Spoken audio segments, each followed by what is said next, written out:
Coming up this week on the Course of Life podcast, it was a sneaky good leaderboard for the golf fans out there on Sunday at Mayakoba in Paradise, where we had a back-to-back victory. Yes, that is a play on words as well. Plus everything we're tuned into, including some really good TV and movie content coming your way, and ghosts. Nothing scarier than that. And this week's guest is Diggy Moreland. You all know him from Bachelor Nation, Bachelorette, Bachelor in Paradise. He caught the golf bug during COVID. We get into all that and everything that's going on with him. A great update interview on a cast member from Bachelor Nation coming your way, plus our football takes, and we always end with food with a Thanksgiving debate. All of it brought to you by our friends at City Bonfires. The weather is cooling, Mike. We're getting those nice crisp fall mornings here, even in Central Texas, talking lows in like the 40s and 50s. It definitely feels like fire pit weather, doesn't it? It does. It really does. It's nice and crisp. It's November. It's the holiday season. Why not enjoy it safely with a nice reusable portable bonfire from our friends at City Bonfire? Check out promo code COLFIRE at citybonfires.com to save 10% off any order on the website. I love this thing. It's a nice, easy to light fire that gives a little ambiance and a little light to any mood or any vibe. Stick it in your beach bag, your backpack, or just anywhere you're going when you want a little bit of bonfire in your life. Check out City Bonfires and promo code COLFIRE at citybonfires.com.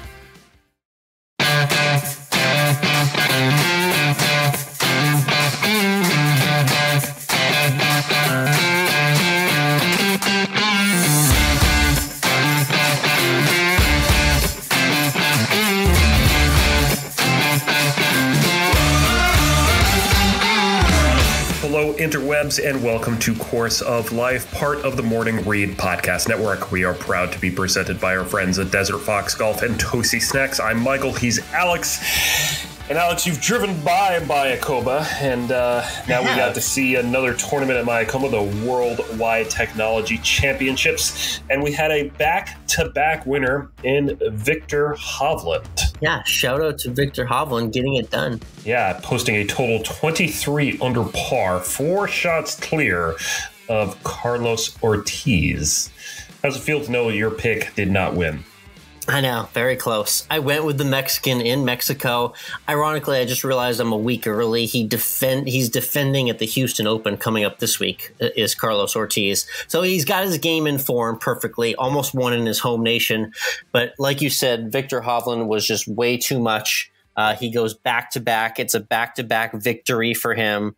And the thing that I really noted about Viktor is he plays very well in the wind and when things get a little bit dicey, and he kept the pedal down to the metal, and he made birdies like crazy, pulled away to, I think, a 4 or 5 shot victory. It really didn't even feel that close on Sunday. And let's just face it, it's a horses for courses type deal. He loves this venue. It's apparent.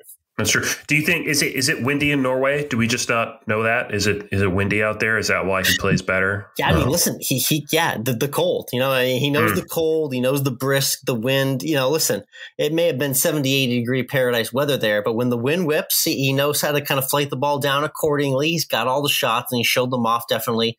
Justin Thomas had himself a nice week as well, which is why I said it was a sneaky nice leaderboard, Mike. I'm really enjoying this trend where some of the upper echelon players are finding these cool new venues in the fall part of the PGA Tour schedule and just giving a little more buzz to these events during football season that we would typically overlook. But seeing JT up there on the leaderboard all week definitely gave this tournament a little bit more buzz. You know, more guys should be going to these tournaments to get a nice little week vacation in Mexico, out in Cancun. I mean, why not? Why not? It's beautiful there, Mike. I mean, basically, you just drive south from the Cancun airport, and every mile on your left side, you're just seeing all these different resorts that just butt right up against the water. It's a beautiful spot, and Mayakoba is one of those gems. Brooks Koepka was there. He missed the cut, but who cares, right? Just free vacation week. Like, yeah, you shoot even par, yeah, whatever. We're in paradise. So that was neat to see. So unfortunately, Willie Mack, our friend of the show, missed the cut, but he had a lot of Instagram footage of the monkeys out there, Mike. Those monkeys, they were ravaging the course. They were stealing some bananas from the first tee snack selection I saw. So they're just absolutely ruthless out there. Monkey see, monkey do. If they find food and they want it, they're absolutely getting it out there in paradise. Love it. That was my main highlight, but shout out to Viktor Hovland for going back to back. Meanwhile, over on the women's circuit, Lydia Ko just really took a nice, easy victory this week. Isn't it nice to just shoot a million under par in golf? Yeah, it's crazy. I have no idea what that's like. We really only know it from our days playing Tiger Woods PGA Tour aggressively back in, GameCube Wii days. That's about as low as I'll ever go. I'll never touch the ground that Lydia Ko touched this past weekend in the Saudi Ladies Tournament. 23 under par, a third round 63. I just like saying these numbers and reminding you not only how dominant the top women's golfers are in the world when they really get it going, but just, daydreaming of ever being 23 under in anything on a golf course. It sounds nice. So shout out to Lydia Ko for getting it done big time and just romping the field. Just remember to all those haters out there that think that you on your best day are better than an LPGA star on their worst day. No, you're not. You're really not. I am the typical 5 handicap bragging about his 75 on a podcast, but I can absolutely verify that any LPGA Tour pro would smoke me and they beat me 10-9 in any match play event, and it wouldn't be pretty. So shout out to Lydia Ko for getting it done again. This coming weekend is the Hewlett Packard Enterprise Houston Open. Yes. Surprise, HPE. it's in Houston. It's in Houston, in case you didn't know. Yes. Not a very loaded field out there, but we still got some names worth pointing out. I mean, Cam Smith is there, Sam Burns, Joaquin Neiman, Mark Leishman, Mackenzie Hughes. Like you said, Carlos Ortiz, really good week, trying to maybe win again. Go back-to-back. How about back-to-back weeks with back-to-back champions? That would be pretty fitting. It would be. I wonder whether Brooks Koepka will turn his game around or not. So... Yeah, it's not far to get from.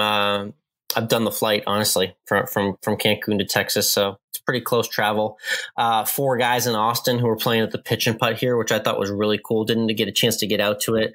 Let's see, Harry Higgs, Pat Perez, those are guys in the field. Joel Damon as well. Harold Varner III's a new dad. I'm looking at him to maybe play well this week. Yeah, you mentioned Cam Smith could be a good pick as well too. I'm very fond to a Mark Leishman pick, as you know. We'll set our final picks on Wednesday evening as you listen to this now on Twitter. So I'm at Course of Life 1. That's the number 1. And you're at MWRINC to see who we go with this week. We have been admittedly a little bit quiet on our picks. I don't know if it's the football season has curtailed my studying habits and researching these events the way I need to be, but I'll put the extra 5 or 10 minutes in, and I think I'm going to get a winner this week in Houston. All I can tell you, Mike, is it's a city course. It's a new venue, so it's up for grabs. That's my one thought. You say you're going to get a winner this week, but let's be honest, I'm the one who's going to get a winner this week. You do have the most recent one to my memory. So I think we've got 3 or 4 under our belt. But again, check out Twitter Wednesday evening if you're looking to follow along and pick some winners this week on the PGA Tour. Let's switch over to Tuned In, where we share what we're tuning into outside of the world of sports.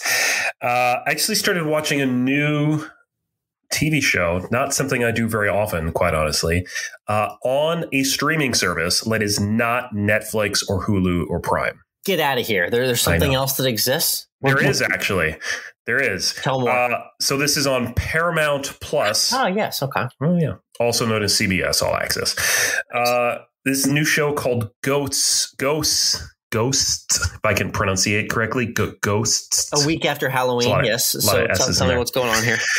So basically, this is about a couple that inherit a rundown mansion in upstate New York, and the woman falls down a flight of stairs, and as a result, can see all the ghosts that inhabit this house. This is not a scary ghost story. This is a funny ghost story. It's pretty hilarious. Nice, I like that, and I'm a big fan of the abandoned houses and like properties that haven't been touched in a long time. I just recently saw a 60 Minutes feature on a photographer that just takes pictures of like secret abandoned properties around the world. Very fascinating stuff. So you have to figure that there's some ghosts hanging around there, right? I mean, no one's touched these places, and it's freaky. You go into the bedroom, Mike, and you'll see like things like half packed, like someone packed here decades ago. Mm-hmm. You want to know the rest of the story, right? Exactly. Yeah. So you'll get a little bit of that. Ghosts, Paramount Plus. Very cool. Nice. That's good content to watch out for. In terms of content from us to watch out for, definitely pay attention to our Instagram this weekend. I'm going to speak a little bit cryptically, but I will tell you that there is going to be some very cool content with some people far, far cooler than you or I are or will ever be. It's going to be slightly golf related, but I'll tell you this. I'm going to be on a red carpet, Mike. So there's a lot of potential for some very familiar names that you've seen on the small screen, the silver screen, the big screen. Could be showing up on our Instagram feed this weekend. So it's COL Podcast. I'm at Course of Life Alex, and you're at MWRINC. But it should be a good one this weekend. I'm looking forward. Should be. I'm excited for you. I'm disappointed that I can't be there, but I'm excited for you. Yeah, I'm making a quick little trip where I need to go to get the content done. So again, follow Instagram all weekend. You are not going to be let down. And I'm going to be starting with potentially, I say potentially because air travel is just a big coin flip these days. So if air travel treats me well this weekend, I could be starting out my weekend at a very iconic venue in sports as well, too. So we'll leave the tease at that. Shout out to my journalism background for the ultimate tease there, but follow on Instagram for all the content coming your way this weekend. So let's go ahead and get into this week's guest. Alex, you are, without a doubt, the reality TV correspondent here at Course of Life, because I could care less. Let's be upfront and honest about it. But that doesn't mean I still don't. You're in the minority right here. You're a big time in the minority because everyone else listening is on the edge of their seat right now. So I still get really interested, though, sometimes when we interview some of these reality TV show stars. And this week, you got to talk with Diggy Moreland from The Bachelorette and Bachelor in Paradise. Yes. And just like a lot of people, like I mentioned at the top, he found golf during COVID, which is interesting. We talked about how much the game has grown over the past couple of years and how many more people we see out at the range and courses and everywhere just getting their hands on a golf club for the first time. Diggy talks about his experience, not only obviously being on TV, we get into everything from his history on television, both Bachelor in Paradise and Bachelorette, but how he found the game and his love affair with golf in the last year or so. Really cool, all-encompassing conversation with a great guy in Diggy Moreland. We'll get into that conversation in just a moment. But first, as always, this interview is brought to you by Desert Fox Golf, our friends of the show and the makers of the Phone Caddy. The Phone Caddy lets you strap your phone right onto the side of your golf cart so it's easy to view and use all day long. No more fumbling around the dark spaces of your golf cart, dropping your phone on the seat, or even worse, onto the grass as you drive away. The Phone Caddy keeps you locked in safely so you can stay locked into your round. It'll be the talk of your foursome, and it is the perfect Christmas gift. Happy holidays. It is the perfect gift to give at, a Secret Santa, at whatever you're doing in your office or workplace, or even just for family. Whether they play golf or not, they need a phone caddy in their life. And Desert Fox has a warehouse full of them just waiting to send out to you. And what's even better is that we can save you 10% off your purchase of a phone caddy using the promo code Course of Life. So you can get one in any number of colors. Orange, their new black on black is just so sexy. It is perfect. And you can even get something from the patriotic line to show your support for a police officer, firefighter, or veteran in your life. So head on over to desertfoxgolf.com to get your phone caddy. And don't forget to use that promo code Course of Life to save 10%. Again, that's promo code Course of Life at desertfoxgolf.com.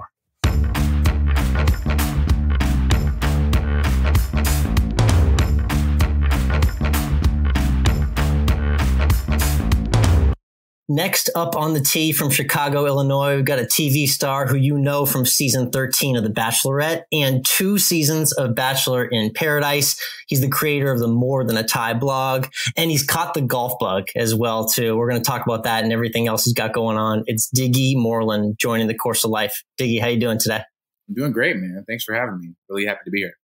Absolutely. Good to hear everything is going well with you in Chicago. I remember the first time you kind of came across the TV screen and how a lot of people originally knew you before they even got to know Diggy was a guy that can definitely dress himself. That man can dress. He's got style. I'm curious, was that an acquired taste for you growing up, or were you always fashion forward as a kid growing up? What's that background like? Yeah, man. It was like, I always, it's my mom, like, I'll give her full credit. I know fully that she wanted a daughter. As a matter of fact, she told me she wanted a daughter. So my mom doesn't hold any punches. But the one thing is my mom loves to dress and shop. So as a young kid, she always would take me shopping, and I used to hate it. But then it got to the point where it got like, if I was good, she would buy me stuff. And she's like, if you're good, I'll buy you this. And it turned out to buying shoes. And a lot of people now know me for, collecting shoes. And then that turned into like, I like bow ties and glasses and all that stuff like that. So my mom just always dressed me. And that's kind of where the bug started. Nice. So tell everyone a little bit about More Than a Tie. Obviously, everyone got to know you on the show, specifically for the bow ties, one of your signature looks, of course, but the blog itself and kind of what you're aiming to provide, with your experience and background in fashion and what you're looking to provide your readers. Yeah. I mean, I think for the average guy, like obviously times have changed, but the average guy doesn't like shopping, or it's like he has, his staples like t-shirt, hoodie, or button down, and then jeans or whatever. Now people are expanding into joggers and stuff like that. Yeah. And that's what the average guy likes, if they do like to shop. But my thing is like, I love that. I love helping people like, hey, I got to go do this. I don't know what to wear. I don't know what to buy.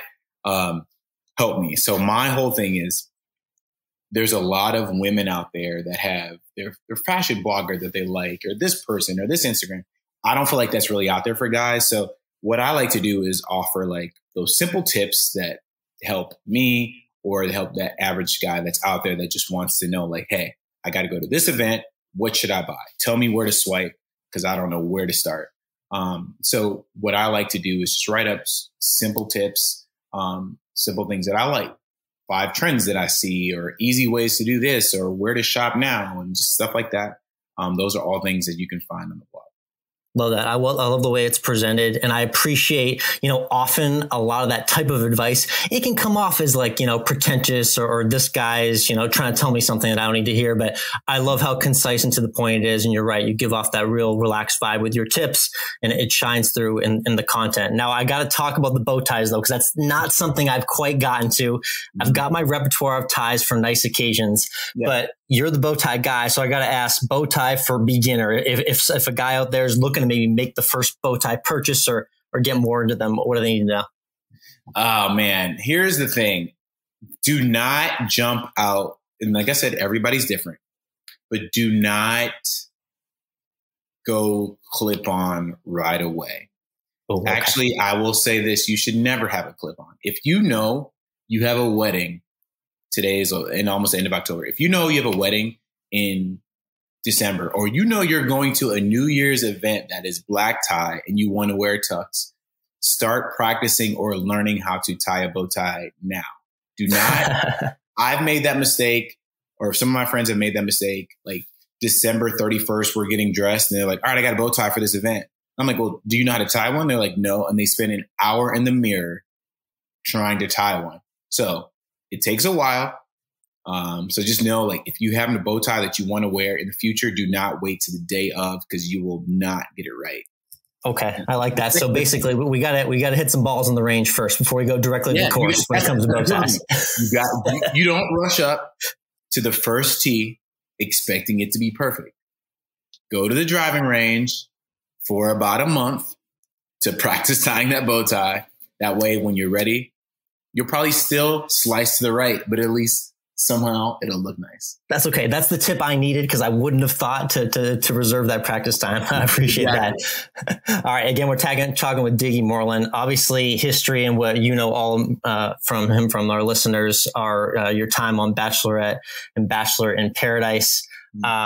Tell me about the interesting story you have about how you kind of got to the show originally. You found Bachelor in Paradise first. Yeah. And then realize that there's sort of a process to get to Bachelor in Paradise. Tell everyone how that worked out for you. Yeah. So I work at a company here in Chicago. It's the average age of the company is probably about 25, 26. And a lot of my friends, whatever, a couple of them one's married and one just they're dating. They love the show. Anyway, a while ago, they come to me like, dude, you got to watch the show Bachelor in Paradise. And I'm like, why are you watching Bachelor in Paradise on a Monday when during football season, Monday Night Football is on whatever? So this was back when Paradise came on Monday and Tuesday. So I was like, all right, Tuesday, I don't have anything to do. I'll watch it. And then I came and watched the Tuesday episode. And I was like, all right, this is great. And for those that know the show, this was when Ashley I was on and she was chasing after Jared. Jared didn't love her. She's crying all the time. I'm like, who's this girl? She's crying, whatever. This is amazing. I love it. And then they were like, Dig, you should be on the show. And they were like, well, you have to go on the Bachelor first, or Bachelorette first, and then you get selected to go to Paradise. Yep. So I was like, oh, no, I'm good on that. But so anyway, the people that are directly on my team at work all range from like single as hell to like married with kids. And they were like, Dig, you should go on the show. I'm like, no, I'm not going to apply for this. Literally, like probably 2-3 months later, I get a call from a California number at work. And I'm like, okay, this is random. So I answer the phone and I'm like, hello? And they're like, yeah, this is the Bachelor casting. This is Diggy. And I turn around and look at the rest of my team and they're all girls. And I'm like, let me call you right back. And so I turn around like, why is Bachelor casting calling me? And they all go ape shit. And so I was like, all right, fuck it. We'll just go with it. And I go into a room, call them back, and just say, hey, what is it? And they just said, we love your story. You were nominated, yada, yada, yada. And they were like, we would love to have you. We would love to have you on the show. And I was like, what do I have to do? And they're like, well, we need you to create like a video and stuff like that. I'm like, yeah, I don't care that much. So I won't be doing that. So this is where this ends. Thank you. They're like, well, what if we flew to Chicago to meet you? I'm like, well, okay. So they flew here. And I met with them and they were like, okay, we'll let you know about next steps. Next steps, pretty much. They were like, we want to bring you to the final round.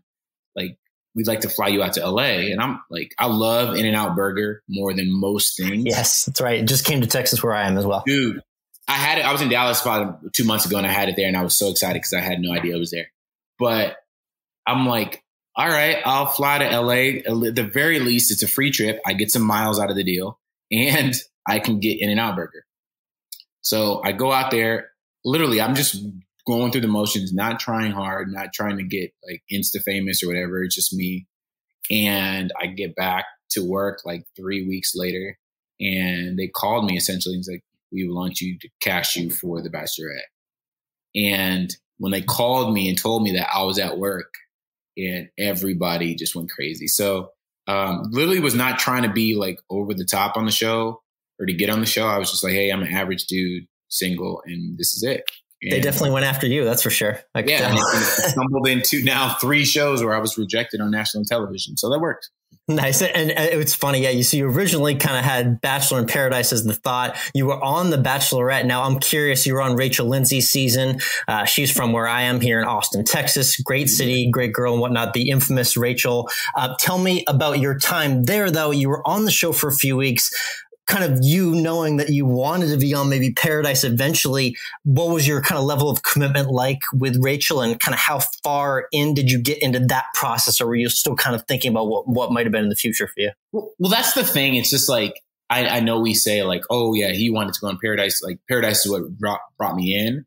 It was just weird because I was not one of those. I don't want people to think like, oh yeah, I'm on Bachelorette. Like I want to get here and then kick me off so I can get to Paradise. Like that wasn't my mentality. Yeah.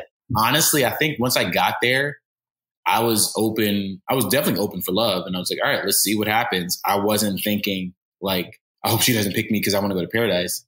But that process of just being thrust in front of cameras upon cameras with 30 guys and a girl and all this, like, it's very overwhelming, unless, especially for somebody who wasn't really, really familiar with the franchise like that and how it's reported.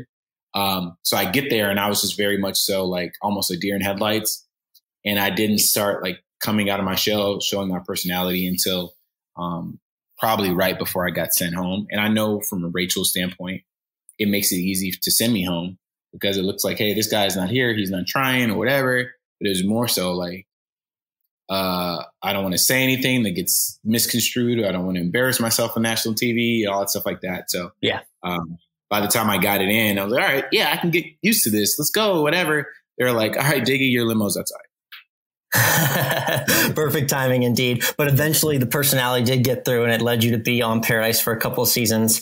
Your personality shined through on Paradise, but also with the other guys. Talk to me a little bit about a misconception or clarify something for me, because I always found it interesting, the dynamic between the guys in the house. From what I've heard from you, you guys are still pretty tight and have a lot of communication, but what's that like when you're all kind of vying for Rachel, but also guys bonding in the house at the same time? What was that like for you? I mean, I think all guys are pretty like level-headed. You get the guy that's like, oh my God, I just met her and I love her and we're destined for greatness and we're going to be married and have kids and all that. But 90% of us are like, hey, I don't know her. She doesn't know me. So we're just going to take it how it is. I feel like most of the guys that were on my season were not there trying to force anything. We took it like we would any other relationship. Like, and outside of all those cameras, you don't go on a first date with a girl and be like, oh my God, we're going to get married and have a white picket fence and all this stuff. You don't do that. But you do get that one guy that goes on there like, oh my God, I love her. We're like, that wasn't the guy. So we were all pretty cool, supportive of each other. I mean, honestly, a lot of times I was tying people's ties like, hey man, I got a tie that looks better with that for tonight's rose ceremony. And you need to wear this instead of that. And good luck. We're helping everybody. And so all of us are still friends after that. And that's kind of why. Very cool here. Diggy, let's talk about kind of life after Bachelor and Bachelor in Paradise. You can spend a couple of summers on the beach, drinking at the bar with Wells, heart to hearts and all that. It was great to see you there. But now I know you got a whole other adventure of a whole other kind. Which is fatherhood and in post-Bachelor life. I see you diving headfirst into it. You post a lot of cool content surrounding your fatherhood. How's everything been for you in this last year? Dude, it's unreal. It's one of those things like you can try to prepare, but it's just there's no driving range for fatherhood. There's no driving range. That's why I will tell you, you can take it all the classes you want. Everything that they tell you in those classes may or may not happen. They probably won't. But every day it's just like, my job is to keep her alive. And so far we've succeeded for 4.5 months. And that's what you do. So it's really easy. And it's really easy just to fall in love and just kind of just have somebody that's, that looks up to you, doesn't know much. And every day, I mean, she just smiles at me. She's happy.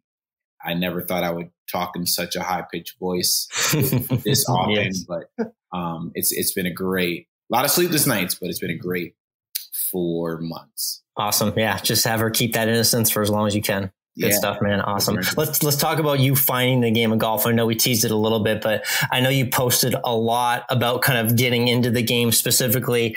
I did the timeline back on Instagram. It looked like things kind of got going for you, right? Basically after the world shut down. A lot of people found golf big time in the 1.5 years. Had you played much before you kind of started getting into the game a lot recently? None. Zero. Nice. So City Chicago, we had this like park district thing, like you can take group lessons, and it was like group lessons for beginners and all that. And beginning of the world, the end of the world, everything closed down. And I just like, okay, what's the sport that you can do outside? It was the summer. And I was like, my summers, obviously the last few summers have been busy. And I was like, can I find time to golf? I was a business major in college, and I knew as a business major, you're going to need to go like find, business gets done on the golf course. That's right. Business is done on the golf course. And I never found that time. So once the world shut down, I'm like, this is perfect. So I took group lessons. I think I was the only dude in there. Took group lessons. Didn't even have a club, whatever. They give you like this one club. I think they had a 7-iron for me, whatever. And I'm telling you, I fell in love immediately.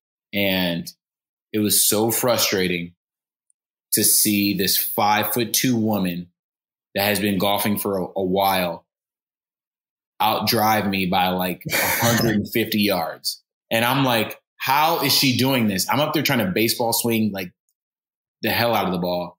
And then once you learn that technique, it gets a lot better. Yeah, definitely. So I'm imagining you had that moment when you had that first like flushed iron on the range, or that first pure shot. Describe that for maybe people who are thinking about laying their hands on a golf club for the first time. It's definitely a moment you never forget. It's that moment of hitting the ball, like that feeling, that sound of doing exactly what is supposed to happen is unlike, I won't say anything you'll ever feel, but close. It's very close.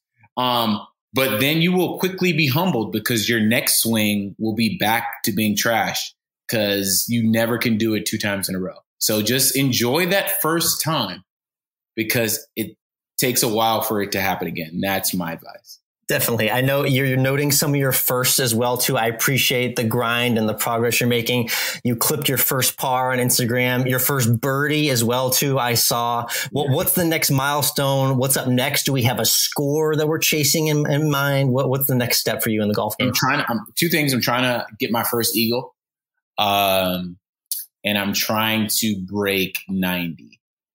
Those are my next 2 milestones. I think we can eventually get there. Living in Chicago, we are running out of time. I golfed actually yesterday.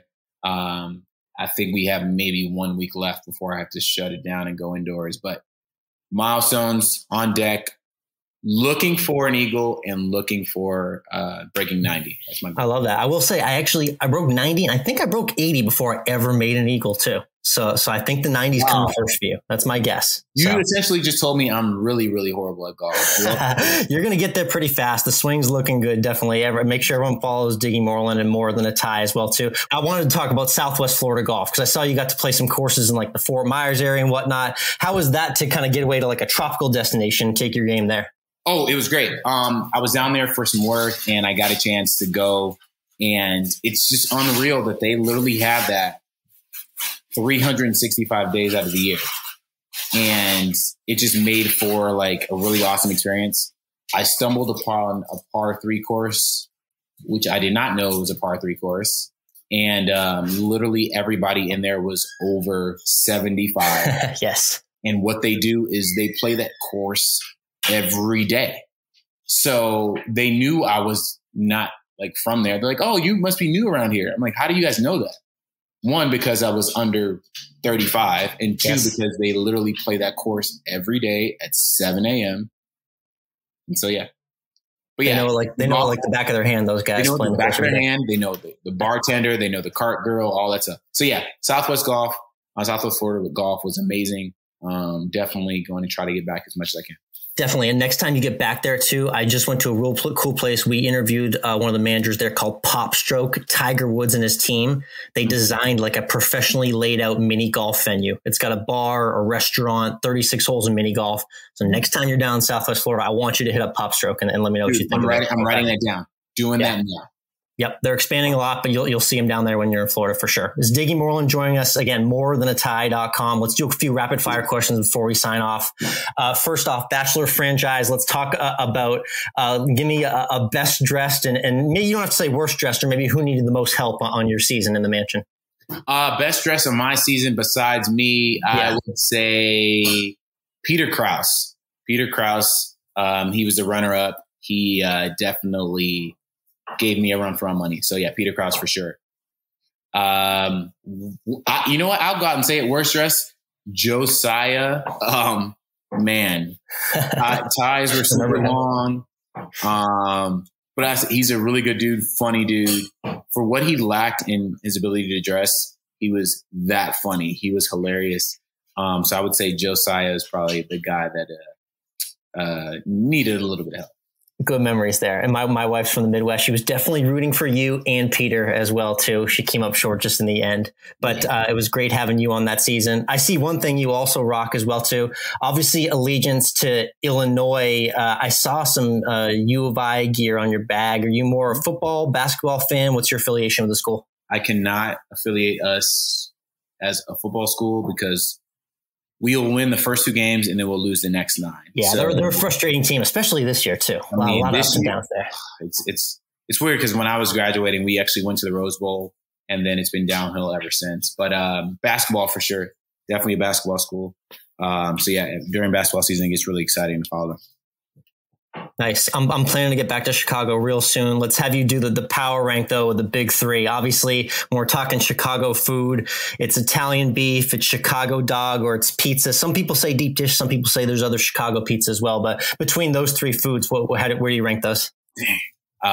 Here's the thing. I probably will get kicked out of the city, but I don't care. I am not a deep dish person. I love thin crust pizza. So if I had to choose, deep dish for me is going to go last. I love Italian beef. So that's number one for me. And then you can, obviously number two. Throw the Chicago dog in the middle. Yeah, okay. It's Chicago dog in the middle.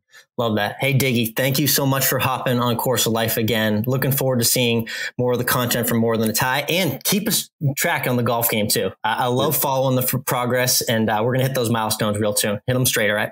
Hey, thanks, Alex. I appreciate it. Yeah, thanks for having me. And I'm going to try to get on the course and break 90 like tomorrow if I can.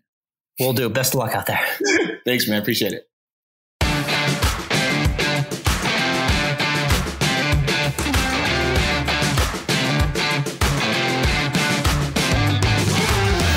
And we're back. Great chat there with Diggy Moreland. Love his analogy about wearing a bow tie. Bow ties are cool, man. Bow ties are cool. I thought you would like that question. Yeah. Yes. I was stumbling through exactly what I wanted to ask Diggy. I was like, oh, yeah, he's the bow tie guy. So my friend and co-host is also the bow tie guy in my life as well, too. So a couple of bow tie guys there. And like he said, practice makes perfect. You can't just step up to the first tee of a golf course, Mike, without ever hitting any balls in the range. So I like that analogy. Practice makes perfect with everything fashion and life.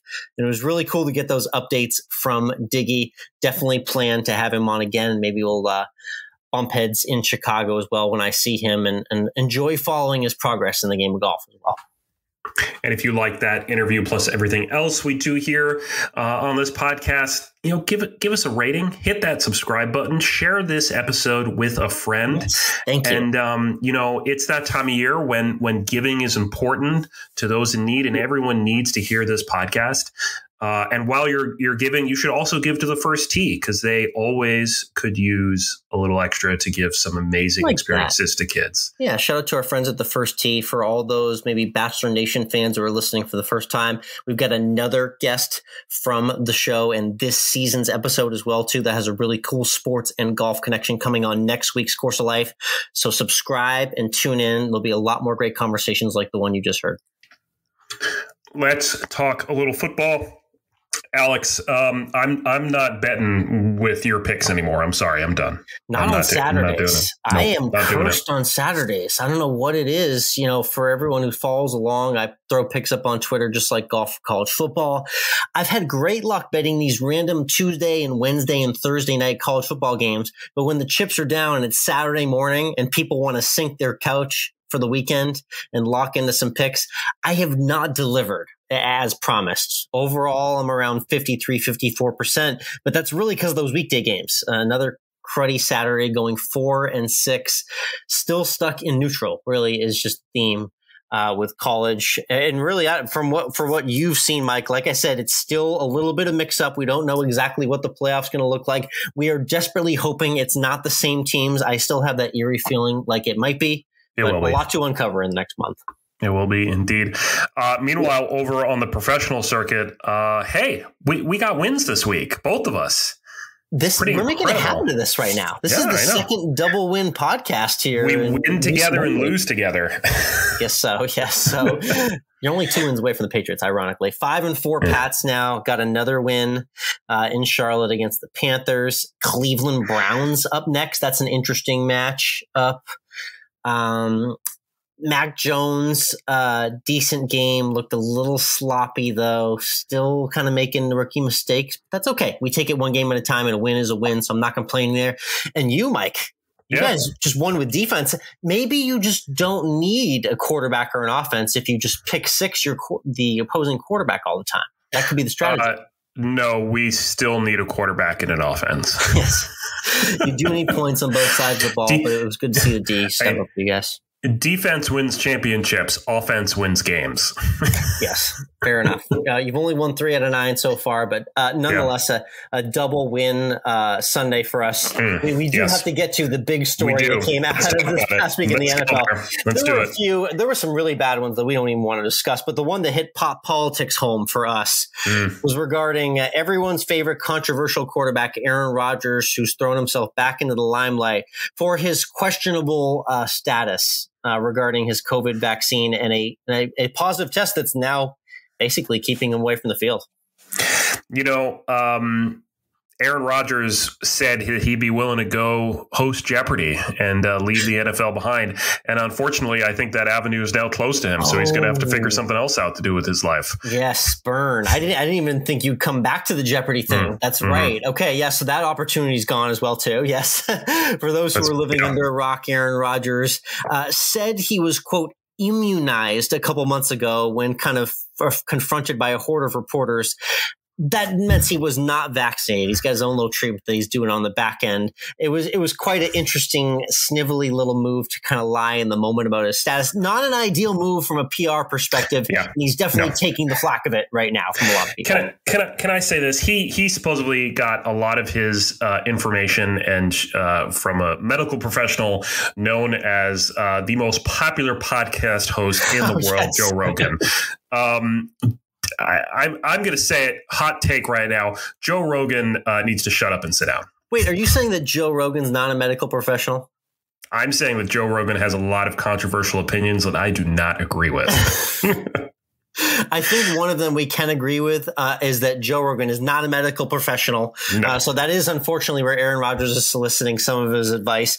We'll see if he starts testing negative in a week or two, or else it's Jordan Love for the foreseeable future as the quarterback of the Packers. But that was the storyline that definitely struck the NFL big time this past week. I saw a great stat the other day that was let the Green Bay Packers without Aaron Rodgers score less points than the last 2 teams when they got 0 wins in their season.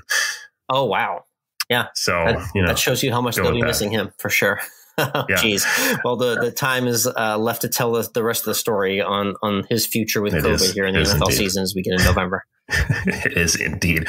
Let's talk about something that also has a political flair to it, but we're going to avoid the politics and just say that, hey, the Atlanta Braves beat those cheating Astros, who are just going to continue to have that on their legacy as cheaters because they're cheaters. But more importantly, the Atlanta Braves won the World Series. That was nice to see. The Braves, they've had that hanging over their head for a while. The whole city of Atlanta, too. Let's not forget 28-3 with the Falcons here. This city's had a lot of bad goes in the sporting event world in the last 5-10 years. So good to see them rust that jinx off them. 7 years, 95 since they last won a World Series. So feeling like 95 again there in Atlanta. The thing that I appreciate the most, Mike, is it's been a while for a championship in that city because the bus parade, the buses were going about 35 miles an hour down the streets of Atlanta. Through the city.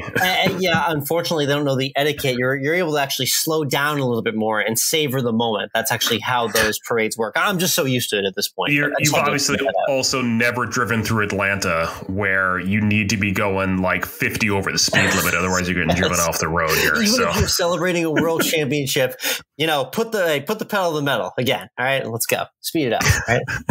Which also is completely counterintuitive to what you think about in the South, because you think about the South, people taking their time, being, sitting on the front porch in a rocking chair, sipping sweet tea. So, and you and I know, but then you get into the city, though. Then you get into the city in the South. Totally different. Also, let's touch real quick, because it's that time of the year again, on our alma mater, the Quinnipiac University Bobcats, number 5 ranked in college men's hockey after a 5-game unbeaten streak.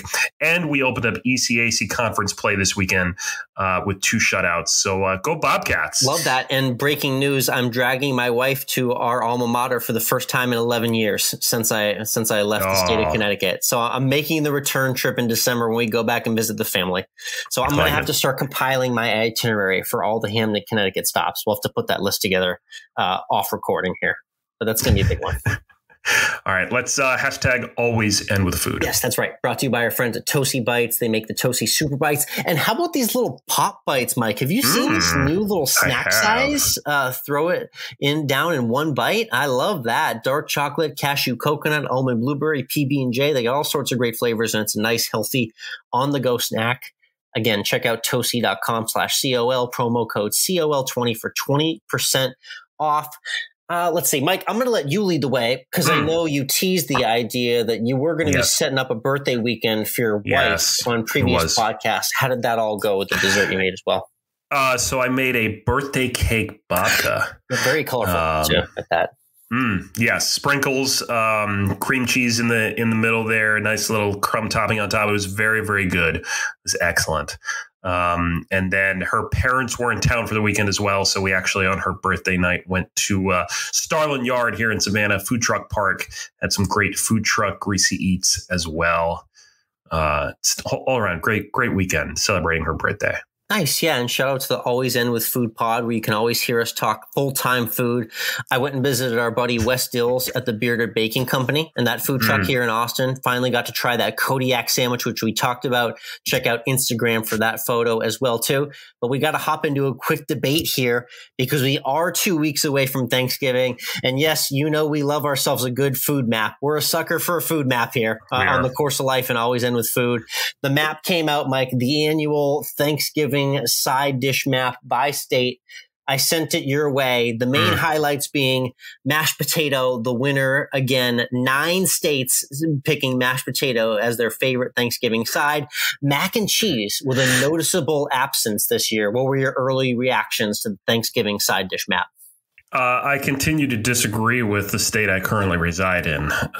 Collard greens, I'm just not a fan. You're in Georgia now. Collard greens are huge in the South. How do you feel about creamed corn being your state, Texas, right now? You know, it's funny. It's not my number one side. However, I go to a Friendsgiving every single year, and I'm required to make my cream corn because it comes in such high demand. Oh, wow. So I make cream corn every Thanksgiving. So that's a very fitting list for me now being a Texan myself.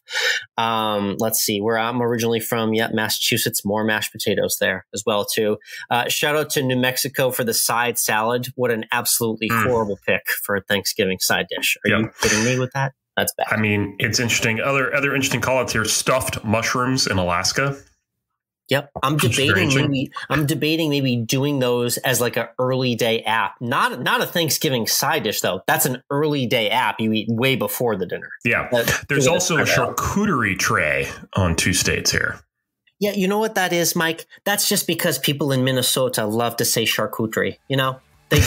They love the way it sounds with that accent. That makes too much sense. So that's a fitting one right there. That was the Thanksgiving side map. We'll throw that up on COL podcast. We can throw that up on Always End with Food pod as well, too. If you want to hear more food content, check in there. That's a wrap on this week's episode. We'll see you all next week.